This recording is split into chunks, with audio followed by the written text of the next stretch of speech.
Chapitre 24.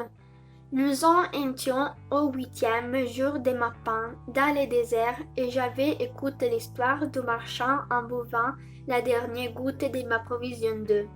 Ah, dis-je au petit prince, ils sont bien jolis, tes souvenirs, mais je n'ai pas encore réparé mon avion, je n'ai plus rien à boire et je serais heureux moi aussi si je pouvais marcher tout doucement vers la fontaine. Mon ami le renard, me dit-il, mon petit bonhomme, il ne s'agit plus du renard. Pourquoi? Parce qu'on va mourir de soif. Il ne comprit pas mon raisonnement. Il me répondit, c'est bien d'avoir un ami même si l'on va mourir. Moi, je suis bien content d'avoir un ami renard. Il ne mesure pas la danger, me dis-je. Il n'a jamais ni faim ni soif. Un peu de soleil lui suffit. Mais il me regarda. Je répondis à ma pensée. J'ai soif aussi. Cherchons un fuite. J'ai un geste de lassitude. Il est absurde de chercher un fuite au hasard dans l'immensité du désert. Cependant, nous nous mîmes en marche. Quand nous eûmes marché 2 heures en silence, la nuit tomba et les étoiles commencèrent de s'éclairer. Je les apercevais comme un rêve ayant un peu de fièvre à cause de ma soif. Les mots du petit prince dansaient dans ma mémoire. Toi donc soif, toi aussi, lui demandai-je. Mais il ne répondit pas à ma question. Il me dit simplement. Le peut aussi être bonne pour le cœur. Je n'ai compris pas sa réponse, mais je m'ai tout. Je savais bien qu'il ne fallait pas l'interroger. Il était fatigué, il s'assit, je m'assis auprès de lui. Et après en silence il dit encore, les étoiles sont belles à cause d'une fleur que l'on ne voit pas. J'ai répondu, bien sûr.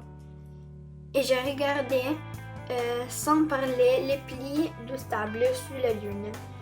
Le désert, ajouta-t-il.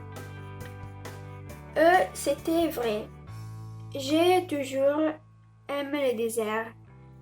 On s'assoit sur dune de sable. On ne voit rien, on n'entend rien. Cependant, quelque chose rayonne en silence.